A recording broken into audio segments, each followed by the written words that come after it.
नमस्कार, ANB news देख रहे हैं आप। मैं हूं आपके साथ पल्लवी राजपूत और इस बुलेटिन में आप सभी का स्वागत है। पुडुचेरी में कांग्रेस के नेतृत्व वाली सरकार सोमवार को विधानसभा में बहुमत साबित नहीं कर पाई। विश्वास मत हारने के बाद वहां की नारायणसामी सरकार अब गिर गई है। कांग्रेस डीएमके गठबंधन सरकार के कई विधायकों के इस्तीफे के बाद सदन में उनका संख्या बल 11 रह गया था, जबकि विपक्ष के पास 14 विधायक थे। एक दिन का विशेष सत्र शुरू होने के कुछ मिनटों बाद वी नारायणसामी ने विश्वास मत का प्रस्ताव रखा, लेकिन प्रस्ताव को मतदान के लिए रखे जाने से पहले ही वो और उनके सत्ताधारी पक्ष के विधायक वॉकआउट कर गए। इसके बाद स्पीकर पी शिवकोलांधु ने घोषणा की है कि वो विश्वास मत हार गए हैं। इसके बाद नारायणसामी राजभवन के लिए निकल गए। माना जा रहा है कि वो तमिलिसाई सुंदरराजन से मिलने गए हैं। मतदान से पहले बोलते हुए पुडुचेरी के मुख्यमंत्री वी नारायणसामी ने आरोप लगाया था कि पूर्व उपराज्यपाल किरण बेदी और केंद्र सरकार ने विपक्ष के साथ सांठगांठ करके सरकार को गिराने की कोशिश की। हमारे विधायक एकजुट रहे तो हमें बीते 5 साल निकालने में सफलता मिली। हमने केंद्र सरकार से फंड की अपील की, लेकिन वो नहीं देकर केंद्र ने पुडुचेरी के लोगों के साथ धोखा किया है। साथ ही उन्होंने कहा था, हमने डीएमके और निर्दलीय विधायकों के समर्थन से सरकार बनाई थी। उसके बाद हमने कई चुनाव लड़े, हमने सभी उपचुनाव जीते हैं। स्पष्ट है कि पुडुचेरी के लोग हम पर भरोसा करते हैं। तो पुडुचेरी में सरकार गिर गई है। इसी के साथ अब वहां पर राजनीतिक संकट भी आ गया है। इस समय वहां पर किसी तरह का कोई भी अभी सरकार नहीं है। आपको बता दें कि आज ही विश्वास मत खो चुके हैं नारायणसामी। तो ये बड़ी जानकारी हम आप तक पहुंचा रहे हैं। नारायणसामी अपना विश्वास खो चुके हैं। आज एक दिन का विशेष विधानसभा सत्र बुलाया गया था और इस विधानसभा के सत्र में साबित करना था कि किस तरीके से सरकार बचाने में सफल रहेंगे नारायणसामी, लेकिन पंजे की पकड़ से अब पुडुचेरी छूट चुका है। पुडुचेरी के मुख्यमंत्री वी नारायणसामी और सत्तारूढ़ कांग्रेस द्रमुक गठबंधन के विधायकों ने सोमवार को विश्वास मत में सरकार की हार के बाद उपराज्यपाल तमिलिसाई सुंदरराजन को अपना इस्तीफा सौंप दिया है। विधानसभा में विश्वास मत प्रस्ताव पर मतदान से पूर्व ही मुख्यमंत्री वी नारायणसामी और सत्तारूढ़ पार्टी के अन्य विधायकों ने सदन से बहिर्गमन किया। मुख्यमंत्री राजनिवास पहुंचे और उपराज्यपाल को अपना इस्तीफा उन्होंने सौंप दिया। वहीं नारायणसामी ने उपराज्यपाल तमिलिसाई से मुलाकात के बाद पत्रकारों से कहा कि मैंने मंत्रियों ने, कांग्रेस और द्रमुक विधायकों और निर्दलीय विधायकों ने अपना इस्तीफा दे दिया है और उन्हें स्वीकार किया जाना चाहिए। हालांकि उन्होंने अगले कदम को लेकर पूछे गए सवालों का जवाब नहीं दिया। सरकार को द्रमुक और निर्दलीय विधायक भी समर्थन दे रहे थे, लेकिन इतने दिन तक जो सियासी संकट वहां पर बरकरार रहा, आज उसका अंत हुआ है और वी नारायणसामी विश्वास मत खो चुके हैं।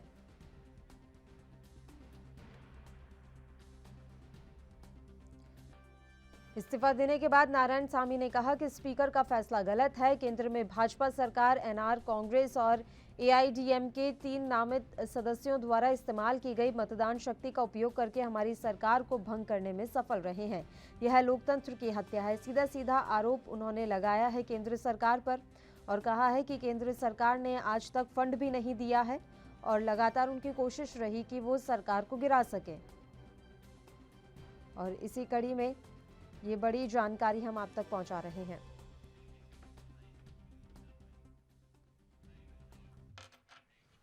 चलिए इस मसले पर चर्चा की शुरुआत कर लेते हैं। इस समय कैप्टन आई सिंह हमारे साथ लाइव जुड़ गए हैं। सीधा उन्हीं का रुख कर लेते हैं जो कि भारतीय जनता पार्टी से हैं। कैप्टन सिंह, स्वागत है आपका एएनबी न्यूज पर। सर, आपकी प्रतिक्रिया चाहूंगी। पुडुचेरी में सरकार गिर गई है और इसके बाद से नारायणसामी ने केंद्र पर आरोप लगाया है कि साजिश के तहत उनकी सरकार गिराई गई। केंद्र की सरकार तो आपने देखा होगा, सभी जितनी प्रांत की सरकारें हैं, हम सबके लिए जो भी, हम ऐसा नहीं है किसी के साथ भेदभाव करते हैं। हमारे लिए पूरा देश एक है, हमारे लिए सारी देश की जनता हमारी अपनी है। तो हम जो भी योजना चलाते हैं वो ऐसा नहीं करते हैं कि एक को देंगे नहीं देंगे।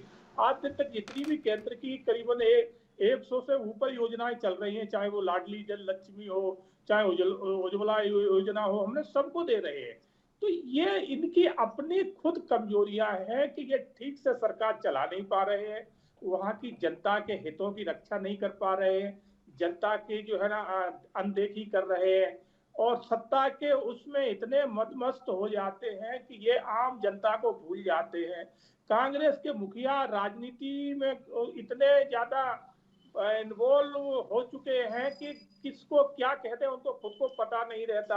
आपने देखा होगा वो किसान आंदोलन में सक्रिय भूमिका, चाहे वो प्रियंका बड़ेरा हो, चाहे राहुल गांधी हो या उन कांग्रेस के अन्य नेता हो, किसान आंदोलन में तो बढ़ चढ़ के बयानबाजी दे रहे हैं, मगर अपने स्टेट में जहां जहां इनकी सरकारें हैं वहां पर ध्यान नहीं दे रहे। तो ये जनता सब देखती है कि सिर्फ राजनीति करने से सरकारें नहीं चलती हैं। सरकारें तब चलती है वहां उस प्रांत की जनता के हितों की रक्षा करें, आप उनकी अनदेखी ना करें, केंद्र की दी हुई योजना जो भी है उन तक आप पहुंचाएं। तो उसमें ये कहीं ना कहीं ये सक्षम नहीं है और ना ही ऐसा कर पा रहे। इसलिए इनसे हर प्रांत अपने आप धीरे धीरे अच्छे जो नेता उन सरकारों में होते हैं जो कुछ करना चाहते हैं वो इनका सारा किनारा कर जाते हैं इनसे, क्योंकि हर नेता को अपना भविष्य याद रहता है कि हमें भविष्य में आगे कुछ करना है।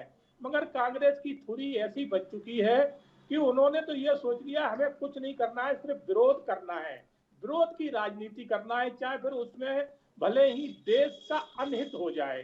जिस तरह से आप चाहे चाइना की ये तरफदारी करके भारतीय सेना की नजरअंदाजी कर रहे हैं, उनके ऊपर अंगुली उठा रहे हैं, ऐसे काफी बातें हैं, कहने लगेंगे तो शायद पूरा दिन निकल जाए। तो नकारात्मक इनकी सोच बन चुकी है, इसलिए आम जनता अच्छे नेता अब इनके साथ नहीं रहना चाह रही है, क्योंकि इनका चल चरित्र चेहरा इतना गंदा हो चुका है कि अब इन्हें सत्ता की भूख है। सत्ता के लिए अगर इनको कितना भी नीचे गिरना पड़े तो कांग्रेस गिरने को तैयार है। और वो सब अभी आपने देखा होगा जो किसान प्रोटेस्ट चल रहा है उसमें सब दिखाई दे गया कि विदेशी ताकतें हमारे देश को तोड़ने की बातें कर रही थी और ट्वीट कर रही थी। उनका साथ देने के लिए राहुल गांधी, प्रियंका गांधी या पूरी सरकार, इनकी पूरी जो है ना प्रदेश की सरकार है और पूरी कांग्रेस खड़ी हो गई। और जहां पर देश हित की बात अगर कोई कर दे तो उसके ऊपर ये जांच बैठा देते हैं। तो मैं यही कहना चाहूंगा कि इन्हें अपने गिरेबान में झांक के देखना चाहिए कि इनका चरित्र कितना नीचे गिरता जा रहा है, इसलिए इनकी सरकारें गिर रही हैं और अच्छे नेता इनको छोड़ के जा रहे हैं। ठीक है सर, हमारे साथ अभिषेक राज जी भी इस समय जुड़ गए हैं जो कि कांग्रेस से हैं। अभिषेक जी हमारे साथ कैप्टन आई सिंह बने हुए हैं जो कि भारतीय जनता पार्टी से हैं। अभिषेक जी, क्या वजह मान रहे हैं पुडुचेरी में सरकार आखिर क्यों गिरी? वहां तो इतनी सही तरीके से सरकार चल रही थी, 5 साल हमने भी देखा है, तमाम उपचुनाव भी आप लोगों ने जीते, उसके बाद भी अंततः आकर सरकार गिर गई। ऐसा है कि ये भारतीय जनता पार्टी का पुराना कार्य जिस तरीके से इन लोगों ने जिस तरीके से मध्य प्रदेश हो, कर्नाटका और राजस्थान में भी भारतीय जनता पार्टी की केंद्र सरकार ने कोशिश करी किस तरीके से वहां पर टॉपल किया जाए स्टेट गवर्नमेंट को, जो सुचारू रूप से काम कर रही थी, जनता द्वारा चुनी गई सरकारें चल रही थी। ये उसी का एक और नमूना है जिस तरीके से भारतीय जनता पार्टी ने आज के लोकतंत्र की हत्या करी है और वहां पे कांग्रेस पार्टी की सरकार गिर गई है। इसका जवाब जो है वो देश की जनता ही देगी। मैं भारतीय जनता पार्टी के नेता को सुन रहा था, वो राष्ट्रवाद की और सारी तमाम बातें कर रहे थे और कह रहे थे कि विदेशी ताकतों द्वारा देश उधर था जब कांग्रेस की सरकार सत्ता में थी, इस तरीके की तमाम बातें कर रहे थे। मुझे ये बताएं, जब देश में आज हमारे किसान भाई अभी भी बॉर्डर पर बैठे हुए हैं, उसके लिए सरकार ने अभी तक क्या किया है? कोई कठोर कदम उठाए?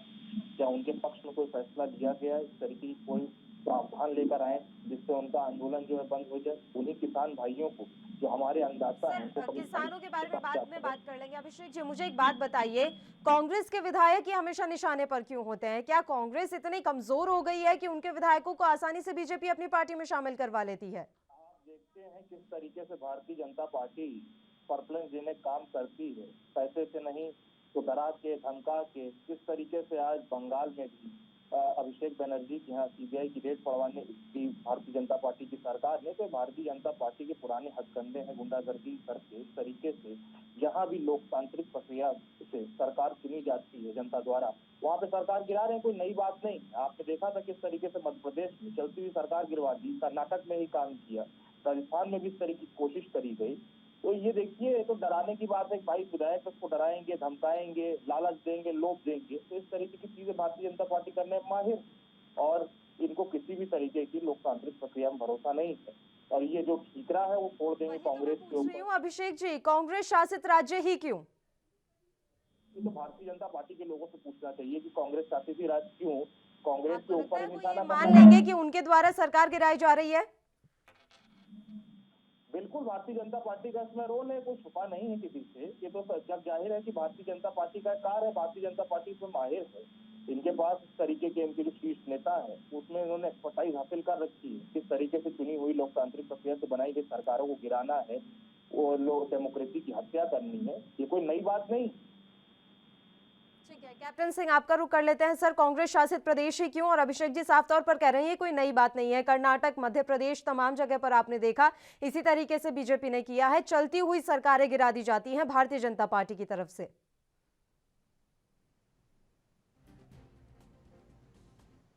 अपनी करनी जो कर रहे हैं उसका ब्लेम करते हैं केंद्र सरकार पे, कि जबकि इनको देखना चाहिए कि हमारी कमजोरियां कहाँ हैं। पहली बात तो इनका नेतृत्व, जो केंद्रीय नेतृत्व है वो बिल्कुल दिशाहीन हो चुका है, उसकी कोई सोच नहीं है। आज वो आतंकियों के साथ खड़े हैं, आज वो माओवादियों के साथ खड़े हैं, आज हर उस देशद्रोही ताकत के साथ खड़े हैं जो इस देश को तोड़ना चाहते हैं, जो इस देश के कानून को नहीं मानते, इस देश के संविधान को नहीं मानते, यहाँ इस देश की न्यायपालिका को नहीं मानते। उनके साथ तो आज कांग्रेस खड़ी है। तो आप सोचिए, कांग्रेस में बड़े अच्छे नेता हैं, अच्छे लोग हैं, तो वो इस चीज से परेशान हो चुके हैं और उन्हें अपना भविष्य अंधकार में दिखाई देने लगा है। इसलिए वो कांग्रेस का जो है ना दामन छोड़ के और अपने आप को बचा के भाग रहे हैं। उदाहरण के तौर पे आपको मैं कहना चाहूंगा, मध्य प्रदेश से ज्योतिराज सिंधिया। ज्योतिराज सिंधिया बहुत एक अच्छे नेता हैं और पहले भी थे। उनके पिताजी का सारा जीवन जो है कांग्रेस में निकला और एक बार वो आपने देखा होगा कि इसी कांग्रेस की नीतियों की वजह से वो परेशान होके उन्होंने भी कांग्रेस छोड़ी थी, एक अपना अलग दल बनाया था, मगर बाद में मान मनोरथ करके फिर वो कांग्रेस में वापस कांग्रेस उनको ले आई थी। तो वही हाल ज्योतिराज सिंधिया के साथ हुआ कि ज्योतिराज सिंधिया अपना सम्मान, अपनी इज्जत बचाने के लिए कांग्रेस छोड़ के गए हैं, क्योंकि उन्होंने देख लिया था कि यहाँ पर एक परिवार की कांग्रेस बन के रह गई है, एक परिवार के इर्द गिर्द इनकी राजनीति रह गई है, इससे ज्यादा इनकी सोच नहीं है। और उसके बाद भी इनकी देश हित में जनता के विकास के प्रति सोच नहीं है।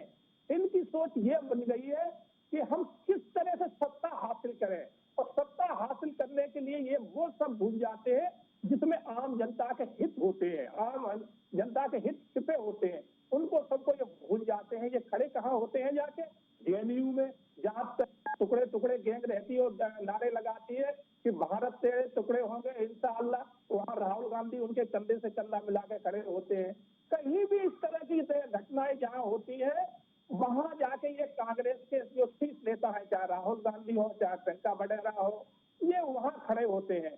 और इससे भी जब इनका मन नहीं भरता तो इनके मणिशंकर जैसे अय्यर नेता, जो इनके पूर्व मंत्री भी रहे हैं, तो वो सीधे पाकिस्तान चले जाते हैं और वहां से मार्गदर्शन लेके आते हैं और आके भारत में जेएनयू लगवा देते हैं और जेएनयू में जाके कहते हैं कि हमें जो प्यार कांग्रेस नेताओं पाकिस्तान में मिलता है वो भारत की जनता में नहीं मिलता। तो आप सोचिए इनकी कहाँ कितनी नैतिकता नीचे जा चुकी है। तो ये पाकिस्तान, आईएस, इनके एजेंडे तो चला रहे हैं। ये हमारी सेना को नहीं मानते, हमारी सेना के पराक्रम के ऊपर ये उंगलियां उठाते हैं। बालाकोट हमारी सेना ने इतना अपना अस्तंभ पराक्रम दिखाया, उसके इन्होंने सबूत मांगे। तो देश की जनता अब इनसे बिल्कुल इतनी त्रस्त हो चुकी है कि वो कांग्रेस मुक्त भारत चाह रही है। इनका नाम खत्म होना चाह रही है। लगाया था। अभिषेक जी कुछ कहना चाह रहे हैं, कैप्टन सिंह सुन लेते हैं, वो कुछ कहना चाह रहे हैं। बिल्कुल बिल्कुल, पर 2 सेकंड लूंगा, ठीक है, आपकी इजाजत से 2 सेकंड लूंगा। अभिषेक जी कंप्लीट हो रही है उनकी बात, फिर मैं आपके पास ही आती हूँ। बोलिए कैप्टन सिंह, जल्दी रखिए आप अपनी बात। 2 सेकंड। अब जो है ना, अब ये कहते हैं कि हमारी सरकारें, हम नहीं गिरा रहे। इनके नेता जो अपने आप को भारत में अब कुछ करने की सोच रखते हैं, देश हित की सोच रखते हैं, वो उन्हें पता चल गया है कि कांग्रेस में अगर रहेंगे तो कांग्रेस तो डूब ही रही है, हम भी डूबेंगे, इसलिए वो इनका साथ छोड़ के और भाग रहे हैं। तो ये कहानी है कांग्रेस की। तो कांग्रेस अपने आप खत्म हो रही, इनको कोई खत्म नहीं कर रहा। भारतीय जनता पार्टी को क्या पड़ी, हमारा तो जनाधार पहले इतना बड़ा है, आज वर्ल्ड की सबसे बड़ी पार्टी है, वर्ल्ड में सबसे ज्यादा हमारे पास कार्यकर्ता है। तो हमें जरूरत नहीं है इनकी सरकारें गिराने की या तोड़ने की।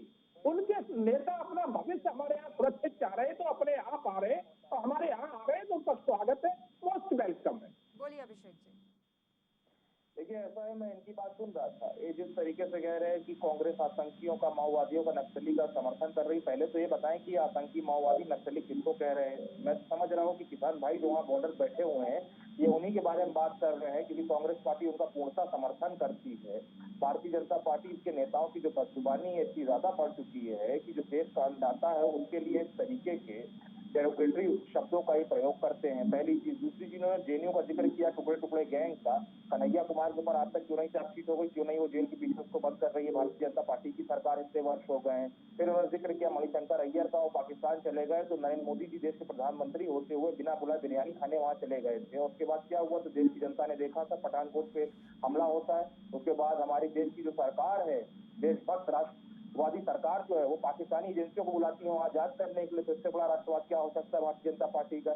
देखिए, इस तरीके की बातें नहीं करनी चाहिए। ये देश में जब जाहिर है कि देश की जनता के जो मुद्दे हैं, चाहे वो महंगाई का मुद्दा हो, चाहे वो किसानों का मुद्दा हो, चाहे वो एमएसपी का मुद्दा हो, युवाओं के रोजगार का मुद्दा हो, भारतीय जनता पार्टी हर मोर्चे पर विफल रही है।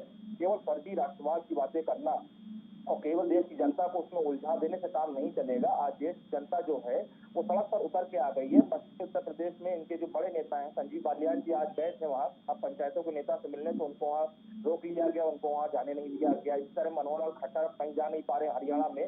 तो देखिए, देश की जनता का जो मूड है वो बदल रहा है, और भारतीय जनता पार्टी ने इसमें बिल्कुल, ये काम इनका पुराना है कि किसी भी तरीके से जो लोकतांत्रिक प्रक्रिया से चुनी गई सरकारें हैं उनको गिराया जाए, तोड़ा जाए। और जहां तक कांग्रेस पार्टी के नेतृत्व की बात कर रहे हैं, ज्योतिरादित्य सिंधिया की इन्होंने बात करी, तो ज्योतिरादित्य सिंधिया हमारी पार्टी के नेता थे, उनको पार्टी में इज्जत दी गई, 3 बार सांसद बने, केंद्रीय मंत्री रहे। उत्तर प्रदेश में मैंने उनके साथ खुद काम किया और मैंने देखा कि उन्होंने कितने अपने लोगों को टिकट दिलाया, तमाम चीजें करी। तो कांग्रेस पार्टी ने सम्मान में उनको कमी नहीं छोड़ी। जब आदमी बहुत ज्यादा लालची और लोभी हो जाता है तो फिर उसके बाद कुछ किया नहीं जा सकता है। और ये भूल जाते हैं, बार बार कहते हैं कांग्रेस मुक्त भारत की बात करते हैं, तो बहुत आए ऐसे, बहुत गए कांग्रेस मुक्त भारत की बात करने वाले। कांग्रेस एक विचारधारा है जो कभी मुक्त नहीं हो सकती। कांग्रेस हिंदुस्तान का एक अहम हिस्सा है, देश की आजादी के आंदोलन से निकली हुई पार्टी है जिसने देश को आजादी दिलाई है। भारतीय जनता पार्टी हमको राजभक्ति की परिभाषा ना समझाने की कोशिश करे। जिन लोगों ने 55 वर्ष तक तिरंगे को कभी फहराया नहीं अपने आरएसएस के हेडक्वार्टर पे, आज वो हमको राजभक्ति की बातें बताते हैं, आज हमको देशभक्ति की बातें सिखाते हैं। तो इस तरीके की बातें ना करें। जो आज यहाँ मुद्दे पे चर्चा हो रही है, ये मुद्दा बिल्कुल साफ और सुथरा है। किस तरीके से सरकारें गिराने का काम भारतीय जनता पार्टी कर रही है, और देश के हर व्यक्ति, हर नागरिक जानता है किस तरीके से कर्नाटका में उन्होंने एक चुनी हुई सरकार को गिराया, किस तरीके से उन्होंने मध्य प्रदेश में एक चुनी हुई सरकार गिराया। कोरोना की महामारी जब देश में आई तो मध्य प्रदेश में कितने वर्ष सरकार गिरी, तो वहाँ पे कोई कोरोना प्रोटोकॉल नहीं था, वहाँ पे रैलियां हो रही थी, प्रचार हो रहे थे। भारतीय जनता पार्टी जो करे वो सब ठीक है, विपक्ष जो करे वो सब गलत। बंगाल में आज अमित शाह जी, जेपी नड्डा जी प्रचार कर रहे हैं, तब वहाँ कोरोना का प्रोटोकॉल नहीं ब्रेक हो रहा है। और जब यहाँ पे किसान हमारे जो है धरने बैठ जाते हैं अपनी मांगों को लेकर, तो वहाँ कोरोना का प्रोटोकॉल ब्रेक कर देते हैं। ये कैसे दोहरे मापदंड। बोलिए कैप्टन सिंह, आखिरी कमेंट चाहूंगे इस मसले पर आपका। अभी हमारे मित्र ने कहा हम्म। कि मध्य प्रदेश में किस तरह से सरकार गिराई। मैं इनको इनकी नॉलेज को उत्साहवर्धन करना चाहूंगा कि मध्य प्रदेश में सरकार अपने आप आपकी गिरी, क्योंकि आपके खुद ही नेता वहां छोड़ के चले गए। अब दूसरी बात बनाए और कहना चाहेंगे, चलो मानो ठीक है, कहीं हमारे यहाँ आपके छोड़ के आ गए, फिर वहां चुनाव हुआ था, चुनाव के बाद आप वही सीटें आप क्यों नहीं जीत पाए? फिर आप जीत के दिखा देते ना। आप फिर चुनाव में वहां हार गए, तो वो क्या है, भूल बस आप वहां एक बार आ गए थे, झूठे वादे करके जनता को। आप सुने, बीच में ना बोले, देखो मैं बीच में बोलना अच्छा नहीं लगता है, और बीच में बोलने वाली डिबेट मुझे बिल्कुल पसंद नहीं है। आप बोलिए, मैं बाद में बोल लूंगा, कोई बात नहीं, बोलिए आप। नहीं, देखिए, शासन प्रशासन सत्ता जब होती है, वो भी भारतीय जनता पार्टी जैसी पार्टी के पास अगर सरकार की ताकत होगी तो उसका पूर्णतः दुरुपयोग किया जाता है। किस तरीके से उत्तर प्रदेश में बाय इलेक्शन, किस तरीके से मध्य प्रदेश के बाय इलेक्शन पे कहीं पे बैलेट बॉक्स वहां से चला जा रहा है, रात में कहीं बरामद किया जा रहा है, तो ये देखिए पूरी देश की जनता ने देखा, इसमें कुछ छुपी हुई बात नहीं है। तो इसलिए मत बोलिए कि सरकार गिरने के बाद चुनाव हुए और आपने किस तरीके से सरकारें बनाई हैं, किसी से छुपा नहीं कैप्टन साहब। आपको गणित मालूम नहीं होगा मध्य प्रदेश का, मैं आपको गणित बताऊं। मध्य प्रदेश में बीजेपी पहले भी जीती थी जब आपकी सरकार बनी थी। खाली एक चंबल क्षेत्र ऐसा था जहां पर 32 सीटें विधानसभा की आती है, खाली आके वहां बीजेपी हारी थी। क्यों हारी थी? कुछ कारण थे, मगर जो आपने वहां वादे करे मध्य प्रदेश में कि हम फ्री आपके किसानों के लाइट के बिल माफ कर देंगे, और भी अन्य चीजें आपने वहां वादे किए कि हम 16 महीने पब्लिक ने आपका इंतजार किया, आपने कुछ नहीं किया, ना बिल माफ किए, ना अन्य जो घोषणा आप करके आए थे वो किए। इसलिए बाई इलेक्शन में आप जहां आपने 32 में से 28 सीटें प्राप्त करी थी और आप वहां सिमट के कितने पे रह गए? 28 में से 7 सीटों पे। 7 भी आपको वो मिली है कि जो कैंडिडेट अपने बचत पे लेके आए, कांग्रेस को नहीं मिली है। सर, देखिए, कांग्रेस समय तो की आप कमी है, तो आप जरा जल्दी से अपनी बात कंप्लीट कर दीजिए कैप्टन सिंह। तो मैं यही कहना चाहूंगा कि कांग्रेस पार्टी पहले अपने चरित्र को ठीक करे, अपने नेताओं को थोड़ा सुझाव दे कि आप जिस रास्ते में चल पड़े हो, आपका भविष्य लंबा नहीं है। कांग्रेस आपके चरित्र की वजह से खत्म हो रही है। बीजेपी चाहती है कि विपक्ष एक मजबूत रहे, अच्छा रहे। बीजेपी कभी नहीं चाहती कि विपक्ष खत्म हो जाए, मगर आप अपने चरित्र को ठीक करें। जब तक आपके नेताओं का, आपका नेतृत्व का चरित्र ठीक नहीं होगा, ये जब तक जो है ना देश विरोधी ताकतों के साथ खड़े होते रहेंगे, देश की जनता आपको इसी तरह नकारती चली जाएगी और जो है ना आप कह रहे हैं कि मुक्त नहीं हो पाएगा। मैं कह रहा हूँ आपके नेताओं की चरित्र की वजह से भारत मुक्त कांग्रेस बहुत जल्दी हो जाए। बोलिए अभिषेक जी, फटाफट अपनी बात रख दीजिए। आत्ममंथन की जरूरत है कांग्रेस को। देखिए ऐसा है, भारत मुक्त कांग्रेस नहीं, कांग्रेस मुक्त भारत। पहली बात तो मैं इसको करेक्ट करूं। दूसरी चीज ये कह रहे थे कि किस तरीके से, कि मैं इनकी बात से सहमत हूं। ये कह रहे हैं कि देश में विपक्ष मजबूत होना चाहिए और तमाम चीजें उन्होंने बोली, बिल्कुल होना चाहिए और इसकी विचारधारा का मैं पूर्णतः समर्थन करता हूं। मगर जो इनकी पार्टी है, जो इनकी पार्टी का नेतृत्व है, वो इस तरीके की बात को नहीं मानता है, क्योंकि साफ है भाई, रातों रात आप चोर दरवाजे से अध्यादेश ले आते हैं इतने सारे, और अध्यादेश ला के आप कानून बना देते हैं। आपकी मंशा ही नहीं है कि आप उस पर चर्चा करें, उस पर बातचीत करें, उसमें विपक्ष को लें और पार्टी मीटिंग करें। आपकी कभी इस तरीके की मंशा होती तो आज जो परिस्थितियां उत्पन्न हुई, उस तरीके की परिस्थितियां ही नहीं उत्पन्न होती इस देश में। आप जब मन करता है, जहां मन करता है, रात के 12 बजे, 1 बजे, 2 बजे अध्यादेश आ जाते हैं। इस तरीके सरकार नहीं चलाई जाती। अगर देश की जनता ने आपको मैंडेट दिया है, अगर आपको चुना है, पूर्ण बहुमत की सरकार बनी, तो आपको चर्चा करनी चाहिए और तमाम विपक्षी दलों से। भारतीय जनता पार्टी सत्ता में है, इसका ये मतलब नहीं कि और विपक्षी दल नहीं है और विचारधाराएं नहीं हो सकती। सबको एक साथ लेकर चलना चाहिए। पूर्ववर्ती में भी विपक्ष की सरकार रही। ठीक है अभिषेक जी, लेकिन एक के बाद एक जिस तरीके से राज्य आपके हाथों से निकलते जा रहे हैं, तो ये आपको भी मंथन करना चाहिए कि आखिर कमी कहां रह जा रही है, क्यों आपके ही विधायकों पर नजर है। समय की कमी अभिषेक जी, इसलिए मैं आपको रोक रही हूँ, माफी चाहूंगी सर, समय की कमी के कारण मैं आपको रोक रही हूँ। शुक्रिया दोनों ही मेहमानों का तमाम चर्चा के लिए आप हमारे साथ जुड़े। तो पुडुचेरी में कांग्रेस की सरकार गिर गई है, अब आने वाले समय में वहां किस तरीके से इलेक्शन होते हैं और तब तक किसकी सरकार बनती है, ये तो देखने वाली बात रहेगी। इसी के साथ इस बुलेटिन में इतना ही, मुझे दीजिए इजाजत, नमस्कार।